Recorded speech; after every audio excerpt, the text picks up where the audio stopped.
hour. The panel is scheduled for 1 hour. We'll go right into worship after that, or closing worship.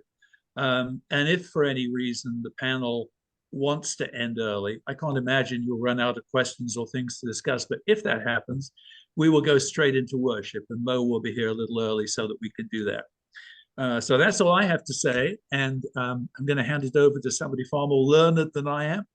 And Sylvia is going to lead the conversation. Thank you, Peter. And one question of you is, when will the Google Docs be up? People have been asking me that.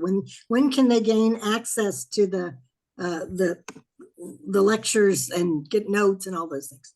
It will be the notes we can have right away. So you should have those by the end of Monday. But the links will take a little longer, figure toward the end of the week. And the reason for that is that we host the videos on YouTube, and the file has to be modified. YouTube takes some time to modify it into their format. So it takes us a little while to process and upload all of those, but they will be up there. Wonderful, thank you, yes. So to begin, I'm hoping our four panelists will just do a very brief introduction of who you are. You will have people who have been in your group, but other people have not really had a chance to get to know you. And there's something very different about hearing from the human rather than just reading about somebody. So John is first on my screen. John, if you'll just say a word or two about who you are and your ministry. Sure. John Branson. I am an Episcopal priest, or part of the Episcopal Church in the United States of America. I am to be now resident in the Diocese of Connecticut, the Episcopal Church in Connecticut. Have been a longtime priest. And I guess one of the things I want to say is early in my ministry, I had absolute fear of preaching. And had a very difficult time standing up in front of a congregation, certainly, but of maybe 5 to 10 people, and having the concept or the idea of preaching the Word of God was daunting to me. And what I simply want to say is that by the experience of doing it, of offering myself, and being blessed with some very loving, wonderful people, very forgiving, I believe in the gift of charism, the charism of being able to preach, being able to not only stand in front of folk, but I fully sense of being able to stand in front of God. And I'm thinking about some of the Old Testament prophets standing before God, and like Jonah, wanting to run the other way. But by the gift of the charism, it has happened to me, and I believe very strongly it will be a gift and a blessing and a charism to others of you who may, in fact, these days feel somewhat intimidated or anxious or a bit fearful of this endeavor. You will find members of your congregations extraordinarily loving and forgiving and embracing and feeling wonderfully blessed by whatever it is you have to say and the way you say it. Thank you. John. Maria, can you talk a little bit about who you are? I didn't know I was on the panel, but hey, okay, sure. I am the vicar of St. Raphael the Archangel in Bricktown, New Jersey. I have this wonderful privilege of having served as a vocational deacon for 10 years and been the first in the Diocese of New Jersey to be called to priesthood. And when my Bishop, George Council, and I originally talked about that, he said, "That's wonderful. I have absolutely no idea what we're going to do next." So I had to leave the bishop about two years to really figure out what to do. And what I did was I resigned from my longtime work in public health and went to seminary at General and got an MDiv and just started all the way from the beginning and got called to priesthood. And I shared the story with my preaching group that on the day of the ordination of priesthood, I was crying like an idiot while I was being vested, and everybody said, "Oh, you was such tears of joy." And truthfully, it was tears of sadness because I looked over and saw all my fellow deacons, and I knew that I was leaving the order, and it really hurt my heart to have to do that. So I still have the heart of a deacon, even though I have a new ministry as priest. And I went on to get a doctorate in transformational preaching from New Brunswick Theological.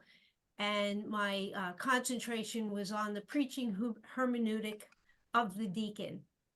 So I'm still really the biggest cheerleader for deacons. So thank you. Thank you. Tracy, can you introduce yourself? Yes, my name's Tracy Middleton. I'm a deacon in the Diocese of Texas. And the 22nd Thursday was my 15th ordination anniversary. It's pretty exciting. I'm the past president of the Association for Episcopal Deacons. And in that capacity, when I was the president, I also had the opportunity to serve on the board of Anglican Deacons Canada, and really delighted to be able to be reconnecting with Anglican deacon colleagues. And so it's been really a delight to be participating in this.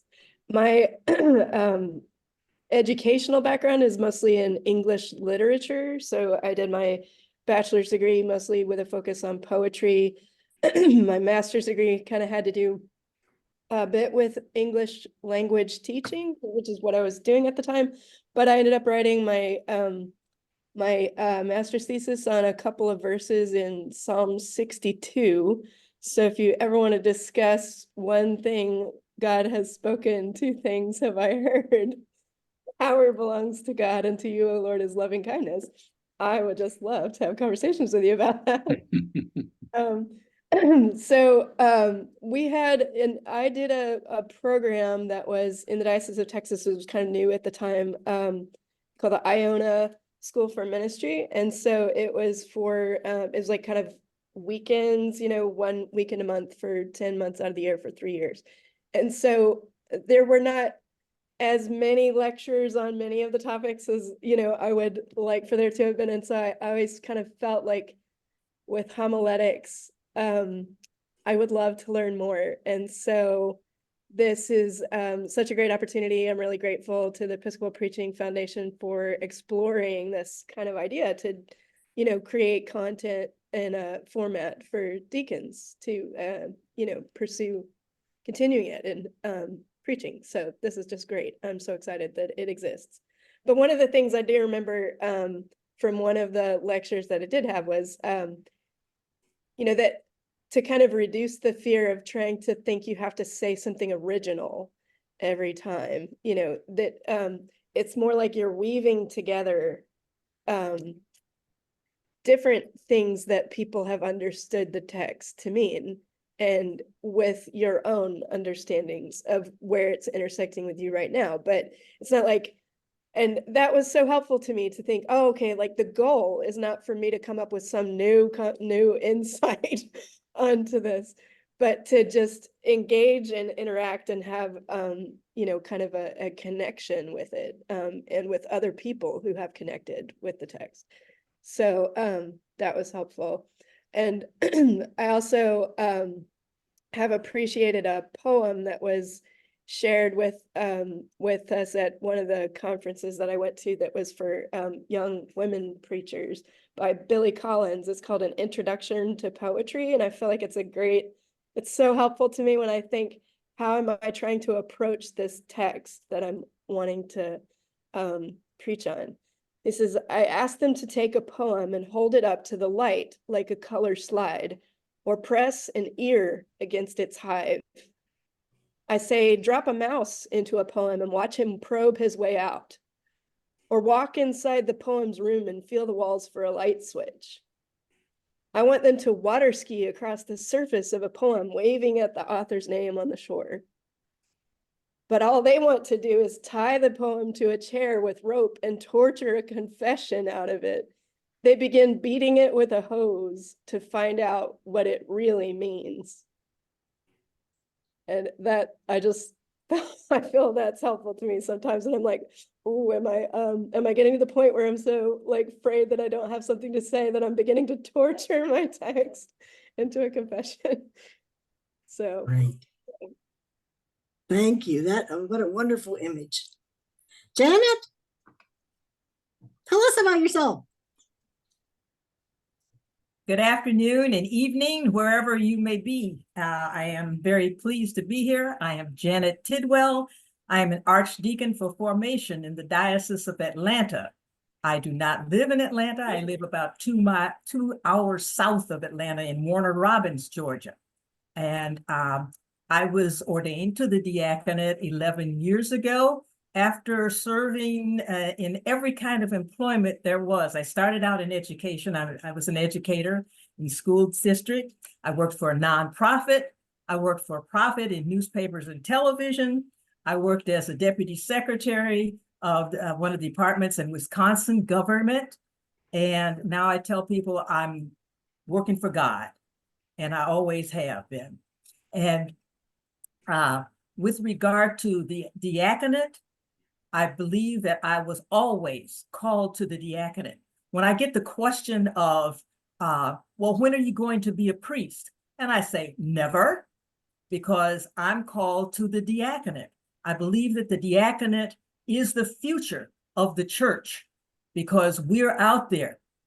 There are wonderful things that are going on inside of church, but the real action is going on outside of the church with the marginalized. And that's who I've always worked with. In every place that I've worked, I've generally worked with the marginalized. I worked in Detroit School District, and I worked in the lowest parts of the city with the children there.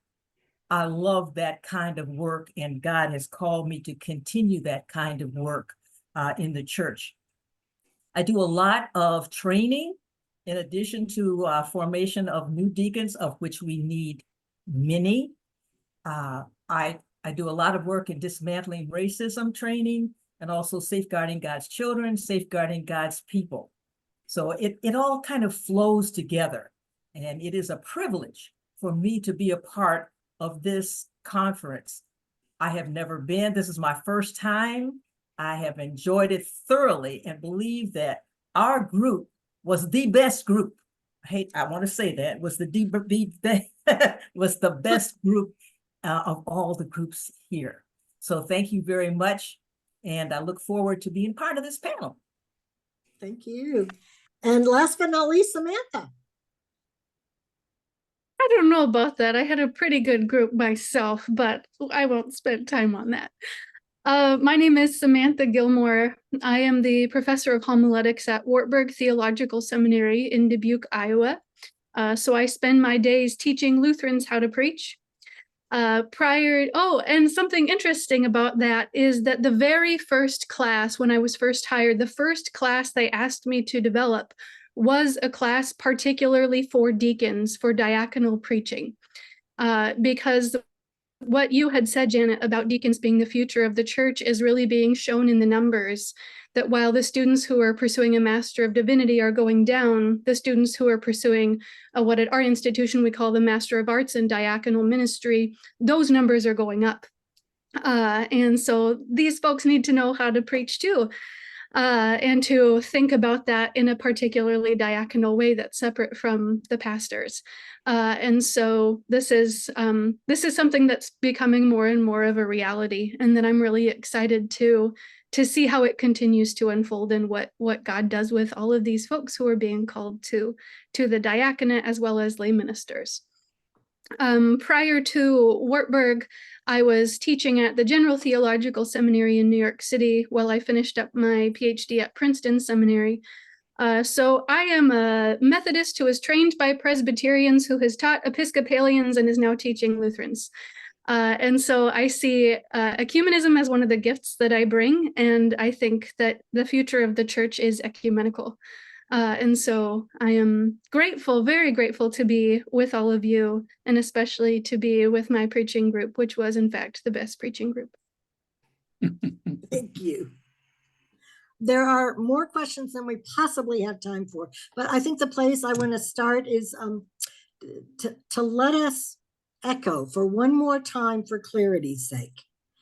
What is diaconal preaching as opposed to Episcopal preaching, priestly preaching, or lay preaching? What is the unique nature of diaconal preaching?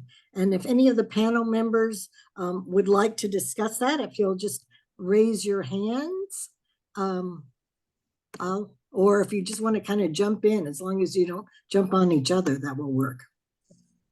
Yeah, Janet looks like she's ready to go. I would like to start with that question, because there is a difference. And I'm going to give an actual example of it. A couple of years ago, I heard two sermons, one by a priest, one by a deacon, and both of them were speaking to the Magnificat. These were so different that I asked the postulants in formation at that time to do a compare and contrast of the two different styles. They were both good. I'm not saying one was better than the other one. They were both very good. However, there was a different focus on the way that they were given. The one that was given by the priest had to do with magnifying. He talked about magnifying glasses, magnifying and amplification of how this is good for the people, how we magnify sometimes our needs, our worries. And this was during COVID. So he talked about that. And then he talked about magnifying the goodness that's in the world and giving thanks for that kind of magnification, and gave several examples of it. So it was a good thing. And he really didn't do a whole lot of talking about Mary. Okay. When we think of Mary in the Magnificat, what comes to your mind? We see this, the song of Mary, this beautiful, demure young girl who has given birth to the Messiah. The other sermon that was given by a deacon started out with a story about a mission trip and how that mission trip influenced her life because she saw the poorness in a foreign country, saw the poorness of the people there, and that affected her. And then she talked about the fact that Mary, it's not exactly a song. If it's a song, it's a protest song. And it's very much talking about the poor. And I've got it in front of me. He has shown the strength of his arm. He has scattered the proud in their conceit. He has cast down the mighty from their thrones and has lifted up the lowly. And he has filled the hungry with good things, and the rich he has sent empty away. That part is so very important to me. I'm thinking about Mary and how this is a protest. And this is how we need to tell to anybody that we are preaching to. We want to talk about talk about the poor and how this is addressed in the Song of Mary. I don't know about you all, but I've given birth to children. And I'm thinking about how Mary is portrayed in pictures when we see her at the stable. She's beautiful. And I wouldn't say she has makeup on, but she looks very gorgeous. It is not the picture that I would have taken after childbirth and in a barn with no doctor, no midwife. There's a difference here, and we need to call that attention as deacons, that this is a message of protest and of liberation for those people who are hungry and in need. Good things will happen to you. So that I just see a difference between a priestly sermon and a diaconal sermon. There is a difference, and they're both good. I'm not saying that one's better than the other. Thank you, Janet. I think that's a great illustration to illuminate the differences between the two. And for the sake of time, I'm going to press on to a kind of connected question. It's often said that deacons have a special call to preach prophetically. And what does that mean? What does that look like? How does one do that well? And does that mean it's the deacon's job to make people uncomfortable and squirmy and even angry every time they get into the pulpit? And Tracy, I'm going to start with you. If any part of that you want to grab onto to get us started? Sure. Yeah, I mean, I do think that there are times where it's appropriate and maybe even a little easier for a deacon to give a prophetic sort of message than it would be for the priest, because the priest and the deacon have a different role in the congregation. One of the ways that I've thought about it is that, you know, and you can see this in the ordination vows, you know, the priests are called to care alike for the rich and the poor and the this and the that. You know, but deacons are supposed to, you know, care for everybody, yes, but especially pay attention to the needs of the poor, and et cetera. And so, you know, we do pick a side in a sense, and that's kind of what we're called to, you know, and so it can be sometimes easier, you know, but it's helpful, I think, if you are going to do such thing, to give the priest a heads up, so that they have some way of thinking about, okay, so like if when there's blowback to this and some people might feel upset, the priest has enough context to say, you know, here's how this fits into the whole thing, you know, and so anyway, I feel like that is part of the way that deacons and priests can work well together. You know, so, but I don't think that it is like an excuse to just get into the pulpit and like be a bully, right? Just like shake your finger at people and tell them why they're terrible. You know, I mean, like that's not helpful. Right. Thank you. Yeah. And connected to that, Samantha, and I think we'll move more into what prophetic preaching means as we talk about this, but prophetic preaching requires prophetic imagination. Walter Brueggemann has done wonderful things for us in helping to illuminate what that means. But can you talk a little bit about both what prophetic imagination is and how one can cultivate that in one's life? Yeah, thank you. I think that prophetic imagination requires developing imagination in general. And that means, which I think that deacons can be especially good at, is not staying within the kind of church bubble, but moving outside into the world and speaking to people, and also interacting with the arts, because the arts are especially good at this. They're not afraid of imagination.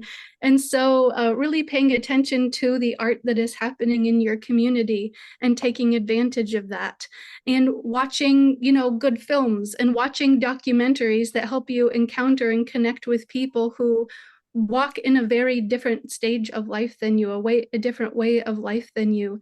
And because this develops your own compassion and empathy and ability to meet people. And this also allows you to see how things could be different, how things could look very different from your own world and your own community. And it helps you to see some of what God is getting at when we hear about the kingdom of God, when we hear about the new creation that will come. We have to be able to walk outside of whatever normal is. It's kind of the water. What is that phrase about the fish doesn't recognize the water that it swims in? And I think that can become so important for whatever our normal is. And so I think the greatest thing that we can do is really to step outside of that and to step into other people's worlds in order to see that things haven't always been this way and don't always have to be this way. Thank you. Yeah. John, anything you want to add? If I could just add this, and it may have been somebody on a previous Episcopal Preaching Foundation Zoom seminar, where I heard them as preachers, it's a challenge to ask this type of question, where you might pose to your congregation. You ask the question, I wonder, for example, thinking about Mary. So you can ask some questions about, or the poverty, for example, just posing the question, I wonder what it must have been like for the Israelites in their time of slavery in Egypt, for example. Just to pose that question, and I think that kicks in some of the imagination, quite honestly, that it kind of stirs up it opens up some thinking, rather than proclaiming something, this is the way it ought to be, something, it's not so much, we are scripting something now for the future, we want you to live this way. It's rather, have we thought about or considered what it must be like to live with a burden, or with pain, or whatever it happens to be. So just the question, I wonder, is such a wonderful opening for a deacon just to engage in a subject that can be, it can be a very tense subject, but just asking the question to begin kind of opens up some space to really begin to play with it, move around in it, for whatever that's worth. So, thank you. Thank you. Yeah.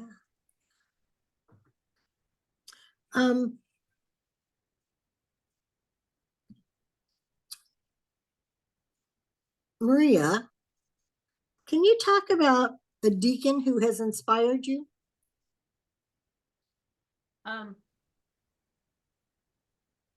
Well, the biblical deacon that inspires me is the woman with the alabaster jar. That was the very first person that I thought of when I was applying to the diaconate program in the diocese. The other deacon that inspired me most was a woman by the name of Tina Mertz, who was in the first class of deacons here in New Jersey, and she started the diaconate program when she was in her, I think, mid to late 50s, and this was a lot of years ago. But she was also the mother of a friend that I went to high school with. And when I was raised in the Roman Catholic Church, but always knew that I was called to ordained ministry, and really struggled with how I was going to fit in to God's world, knowing that I wasn't where God wanted me to be. And when I learned that Mrs. Mertz, the cool mom, was going to this school for deacons, it really set my heart on fire. And I said, I really need to have a conversation with this woman. So we sat down and we talked, and she said, well, first thing you got to do is go to the Episcopal Church. So, she sort of pulled me up by the roots and replanted me where God wanted me to be. But she just, she was going to be, I think, 60 years old when she got ordained. Now that is not even weird, But 30 years ago, that was old for ordination. And everybody said, well, you know, you're going to be 60. And she said, well, I'm going to be 60 anyway. I may as well just be 60 doing what God wants me to do. So that's my inspiration for the diaconate. And she also was an incredible preacher because she spoke from her personal experiences in life. You know, she drew from all of her life experiences every time she preached. She was diagnosed with cancer, and she never stopped talking about. I remember a sermon that she delivered, and she talked about her personal experience of being rolled into the PET scan machine, which is kind of creepy for those of us who are on, you know, might be claustrophobic or whatever. And she said, I just imagine myself laying on the back of our rector's bulldog, Walter. And Walter was just sort of strolling me into the PET scan machine, and it brought me great peace. And so she just, her preaching came from that earthy place where I think deacons really need to preach from, you know, in the world. She was a woman of the world, and she preached from her experience in the world. So that was my inspiration to the diaconate. She's been you know, part of the communion of saints for a long time now, but she's my inspiration still. Thank you, Maria. What a wonderful story. And, Janet, and how- she wore red high heels, I should say. She always wore red high heels. Go ahead. Great. Yes. And Janet, has there been a deacon who has been an inspiration to you? Yes, there has been. I was living in Wisconsin some years ago, and there was a deacon there. I've always been an Episcopalian, but I had never encountered a deacon, and I was grown. And so there was a deacon at the church that I was attending. And I was curious. I think, you know, John talked about, I wonder what it is deacons do. So I had conversations with Deacon Betty, and it seemed right to me. The things that she talked about, the things she did, and she was quiet, but just, you know, you have somebody who is quiet, yet you know they are focused on doing something. And that's the way she was. She was out in the community, but she didn't raise a lot of ruckus about it. You know, I was out there, and she worked with the marginalized. And that's what caught my attention, because I had worked with marginalized. And I'm saying, I wonder if I might be called to do something like that. So I talked with her quite a bit about doing it. Then I left Wisconsin, and I'm thinking, well, maybe, you know, maybe I might do this, maybe not. Then when I got to Georgia, the opportunity came to become, go into formation. And I felt that at that time, Deacon Betty came to my mind, and God came to my mind. And I think it was just the urging. There was that, you know, that little thing that you got to do this now. Well, that's what happened. And so I said, well, okay, I'll fill out the application and see where God wants me to go. And that's what happened. So it's Deacon Betty. Thank you. Lovely, lovely. Yeah. And Tracy, you are a deacon. Was there a deacon who inspired you? So I didn't know any deacons, because our diocese was just beginning to reestablish the vocational diaconate. And when I, you know, that was part of how I got into the conversation. So I think that I was kind of formed in the context of like several of us who were starting out together, learning who we were and what we were. But as far as like a scriptural person who I've found a lot of inspiration from is Phoebe. You know, and I first learned about her from, well, really learned more about her from Beverly Gaventa, who wrote a book called When in Romans. And she just talked about how Phoebe was not just delivering the letter, you know, that she was entrusted with interpreting it. And I was like, oh, well, that's different than what I think I would have been told before. And so I feel like that's really inspiring, especially in the context of diaconal preaching, to know that there's such a rich history of that among women deacons. Thank you. Yeah. A question for all of the panelists is, have any of you been put in the position of having to preach or having the opportunity to preach in a time of tragedy, in response to some tragic event, maybe a local event or maybe a national event or maybe a global event? But have any of you had that experience? I can speak to that. After 9/11, again, I was serving in a church that was maybe 50 miles from New York. And we had a member of the congregation whose husband died in the Twin Towers. And that evening, again, so many of us were able to, at least in the United States, able to watch the drama unfolding on the televisions back at what, 9 a.m., 9 to 10 to 11 in the morning. That evening, there was just this outpouring, or there was this palpable movement in the community, and the church was packed that evening. And we first had to create a liturgy in response to this tragedy, if you will. And I can't tell you what I preached on that particular occasion, but I was very aware that a response was most appropriate coming from me and perhaps from some others. Again, I have no idea what I said in those minutes or hours, but what I do want to say is that there was that collective spirit, energy, power, angst that was where we were all preachers one to another in a very potent, powerful way, that just the physical proximity of being together in church at that time, where else we couldn't be anywhere else. It was the right place to be.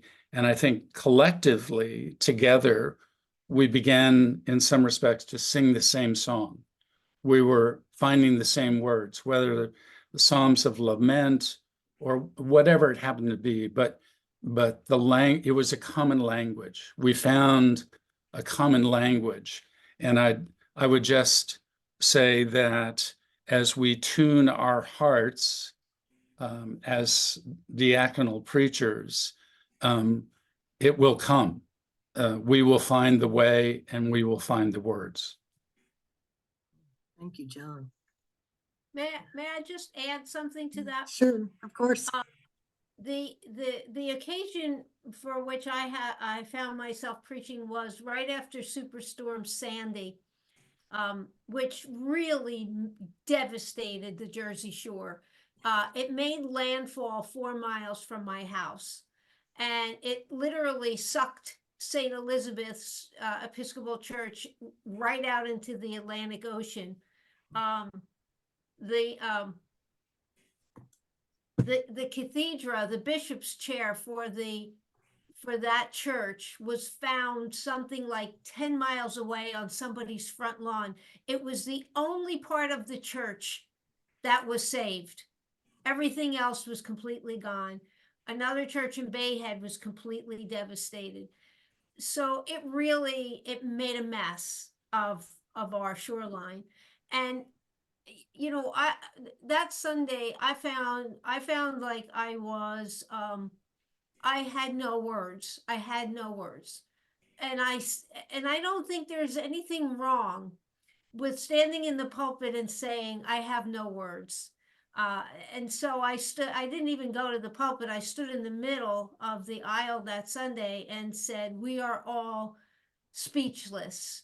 So I'm going to go sit in that chair, and we're just going to spend 10 minutes in silence. And let's think about how God is calling us to respond to this. And I don't think there's anything wrong with doing that when that's where we are as preachers. So I did that day, and it really, I think it worked well for us as a community. Thank you. Samantha, any advice on how to preach in those moments of deep tragedy that we face as communities? And are there things you should not do? Are there things that you should do? I think acknowledging that, just as Maria, just as you named as the preacher, just as you are experiencing a moment of overwhelm, of trauma, that this is the place where your people are too. And so to recognize that people are all going to respond in different ways, and things are going to be coming out sideways. But also just to recognize that since people are already in a sense of overwhelm, I would say that one thing to be cautious about doing is telling people to do anything, but rather just to let them be. And the one thing that they need to hear at these moments is the gospel of Jesus Christ, to hear that there is hope.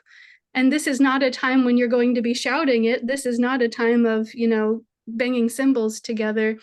But this is, it may be that all people can hear is a whisper, but they need that whisper. They need that whisper of this is not the end of the story.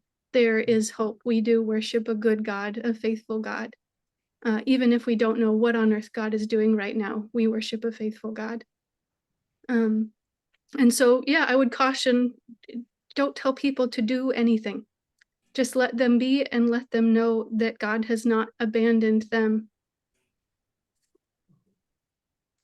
A resource I will point you all toward, if you go to the Episcopal Preaching Foundation website, you have access to the Kerygma newsletter of Episcopal Preaching Foundation, and I think it was just the last issue that includes in it a number of resources for preaching in situations of trauma. And so you may want to look at that list and see several excellent books that can be a resource to you to build up your skills before you're in a position where you need to preach that way again. So. Can I point to one more resource? So sorry. Yes, absolutely. There's a book called Fractured Ground. Right, that's one of the books. Oh, that's one of the books. Okay, great. Let's go ahead and say a word about it, though, Samantha, so people know.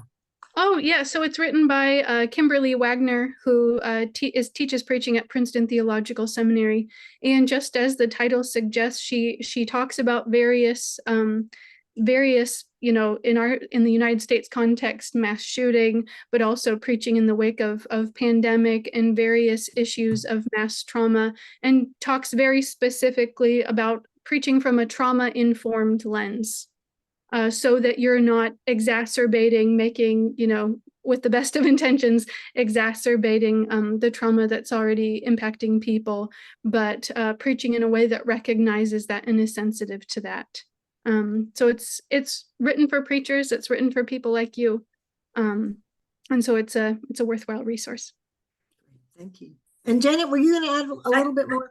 I just wanted to echo something that Maria said, and Samantha too, that we don't need to give a dynamite sermon at that time. I think the thing that we must do that's most important is to listen.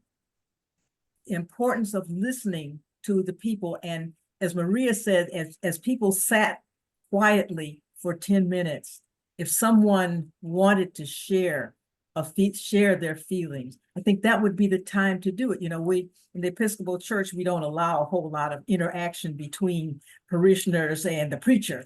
But in other denominations, that is what occurs. And this might be a time to do that. Listen to what others have to say, and that's going to be a balm to somebody else. Thank you.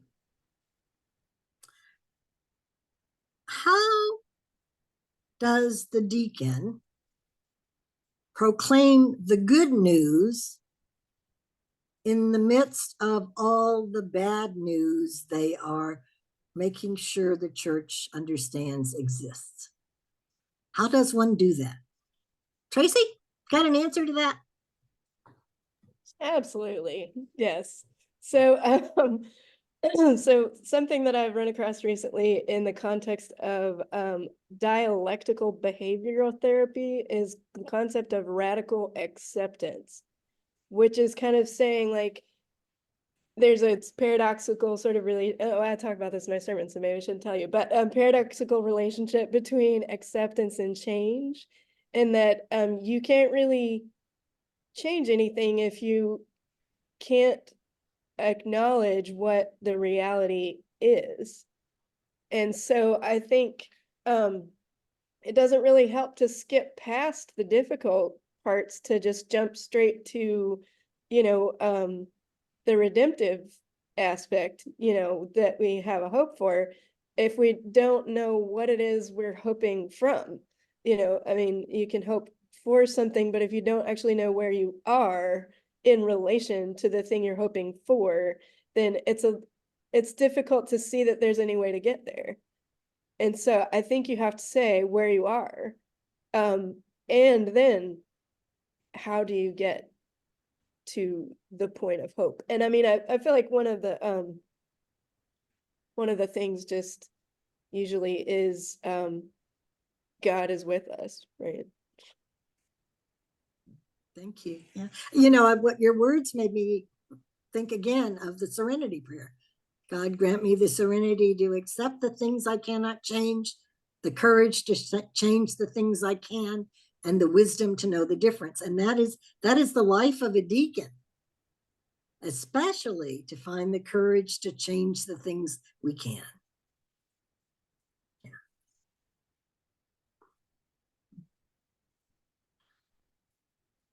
On at the request of people, on a much more nuts and bolts practical level. One question is, okay, you're a deacon, but because of the clergy shortage, the priestly clergy shortage in the church, although there's a diaconal clergy shortage as well, you find yourself preaching weddings and funerals and all kinds of events that really are not meant to be in your basket. And there are a lot of unchurched people showing up for those events, people who may not be people of faith, even by background. What's the advice you would give these preachers who find themselves preaching in the midst of some of the most important sacramental moments of people's lives, knowing that everybody who's there will not already have a faith to hang on to? I'm going to start with Maria on this one. Thank you. I'm glad you called upon me. Because I just sat and listened to 9 funeral sermons through the School for Ministry, and I think you know, I think for both occasions there's basic messages that should be like the minimum standard of performance is what we used to say in public health, right? There's the basic stuff that you need to include, and of course for funeral, you know, it's resurrection. You have to preach resurrection. So you want to acknowledge the person who died. You want to honor their memory. You want to comfort the grieving, and you want to end with resurrection. So, so my advice to deacons or anybody who finds themselves preaching in those sacramental moments is to understand the purpose of the sacrament and get those points, and then make sure that your sermon includes those points. And I'm going to yield the floor to Samantha because she's the pro on this. I'm the foot soldier here who does the work, but she teaches the stuff. So that's my advice based on my experience. I think this is actually one of those things where I think deacons could actually, in some ways, be really ideal folks to do these things. Because you so often live on the boundaries. You live in between the people who know church language, who know all the Christianese, who know all the Bible stories, and the people who don't. And when you're at weddings and funerals, you encounter both. And so I think you all are really good translators. You all are able to speak both languages. And so you're able to speak in a way that is giving people, the balm of those, Psalm 23, the words of the faith that they need to hear, but is also not, speaking a bunch of jumbly Christianese that other people don't understand, but you're able to really translate that and speak, what is this faith? What is this hope that as Christians hold on to, without speaking in a way that is assuming that everyone else is sitting, with that hope where you are. And so to speak in really simple way, in simple terms, that aren't watering things down, but that are helping people understand why you're standing there. And somebody else isn't standing there. And then I think that, one thing Episcopalians tend to be really good at anyway is for both weddings and funerals, those are not, you don't make those your longest sermons. Don't make those the ones where you go on and on and on and on. At funerals, they really do need you. They really do need a preacher because they need to hear the resurrection hope. But again, this is a place where people are already they're grieving, they're overwhelmed, they can only take so much. And so we don't want you to go on and on and on and on. And then at weddings, you're simply not the reason that they're there. They don't come to weddings to listen to a preacher preach. They come to celebrate hope, which is already embodied in the couple. And so that's another place where, yes, celebrate with joy. But this is not a time when you want to go on and on and on. So keep it short. Thank you. Yes. John, anything you want to add to that? Oh, that just makes me smile so much. I just, that phrase, I think it's John Chrysostom, an Easter sermon, or maybe a Christmas sermon, I'm sorry. Just take joy. And I'm thinking here about wedding sermons. Nothing that you say is ever going to be remembered by anybody, quite honestly. So I think it's a matter of tuning oneself to the joy of the moment, the joy of the couple, the anxiety of their parents, of course, in some respects. But again, if you can just, in a sense, if you can manifest or reveal your excitement and enthusiasm for them and everything that lies ahead of them,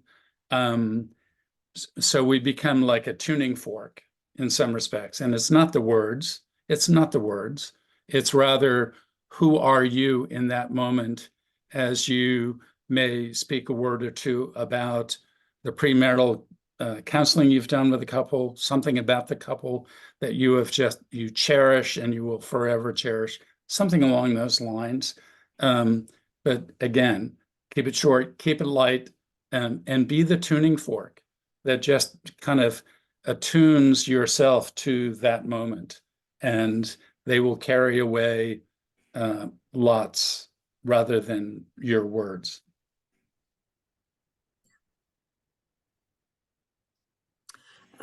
I guess one thing that Samantha said that really, helped me to visualize, deacons know how to talk to people who are not churchgoers. They have honed and developed that skill. And I would invite you to take that voice in you into the pulpit on those occasions, so that you don't climb into that clergy role that is so customary for funerals and weddings and in baptisms, but instead you truly take your diaconal voice as the one who knows how to speak of faith to people who are not of faith. And that's a wonderful invitation that we rarely get. The fact that people are sitting there willing to listen, what an invitation for us to be able to give them something that they can't receive from the official church in the same way they can receive it from an individual they've come to trust, despite the fact that they're ordained. One more question that's totally nuts and bolts. Public speaking techniques that people ought to be using. Are there any that you all would recommend? What are the things we need to know about how public speaking and preaching intersect? And there was a question related to that on the use of notes as well. Is preaching without notes a goal for everybody? Some people do it and some don't, but what's the feeling about that? I'll speak a little bit to that. I think speaking with notes is good if you can do it well. If you cannot, don't try it. If you can stay focused and know what it is you want to say, by all means. Some people can naturally do it without notes at all. I'm not one of those people, and I know that. So eye contact is very important when you are speaking, especially from a pulpit, and inflections, different inflections in your voice and tone. Those are all important because that's what people that's what they listen to. That's what they've heard out in when they're talking to friends, that they're not hearing a drone speaking. So I think that your eye contact, we were talking in our group about hand movements. And if it is natural for you occasionally to do something with your hands, I've seen Presiding Bishop Curry do that with his hands often. He's not, that's what he does. That's the way he preaches. And so that is, if it's natural to you, go ahead and do it. Don't try to emulate somebody that you've seen who does it well. That won't work. So it's a matter of eye contact, tone, and motion. I've been known to lean on the pulpit and really look around and talk to people like they're in my living room.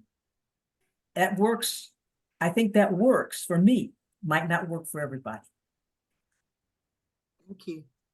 Yeah, and one warning I would give everyone is, of all the preaching styles one can use, no note sermon take the most time and the most work to prepare.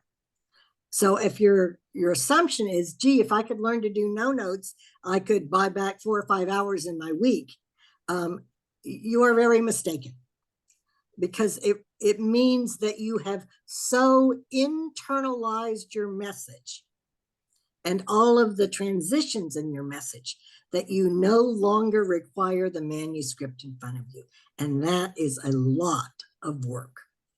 So it's a wonderful style. I love doing it when I have the time and psychic energy to, but it has its strengths and its weaknesses. We talked a little bit about poetry earlier. There's a kind of work you can do with poetry if you have a manuscript that you cannot do in the same way if you're doing a no-note kind of what feels like it's an extemporaneous sermon, even though in reality, good no-notes preaching isn't extemporaneous at all. So the other part of that, are there any techniques Somebody in my group, in my small group, talked about some of the things they learned at Toastmasters and how important is that. Are there any of those kinds of things that people who are just beginning the preaching enterprise can learn from? I'll give you one thought from a layperson who's done a little Absolutely. bit of public speaking. And that is that one of the places where I certainly tend to get stuck if I don't have the guide to hand is on transitions.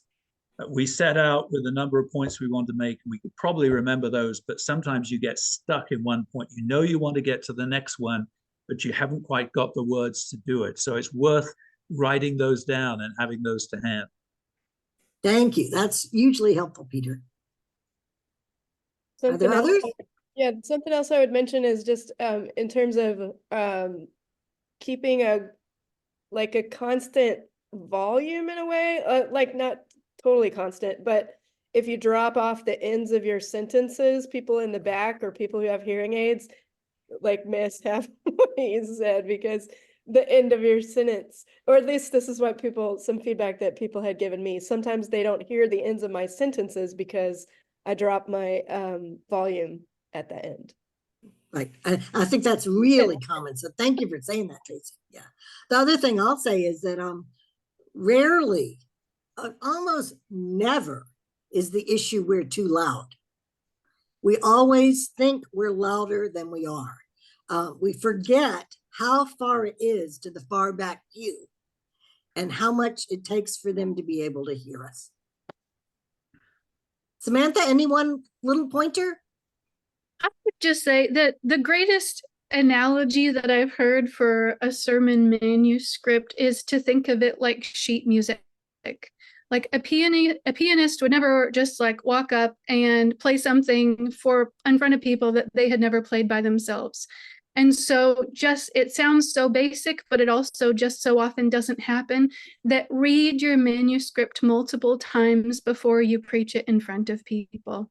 Even just one time will make a huge difference. Otherwise, again, just as a pianist might fumble over things because they don't quite know how that turn of phrase goes. It's the same thing with your speaking.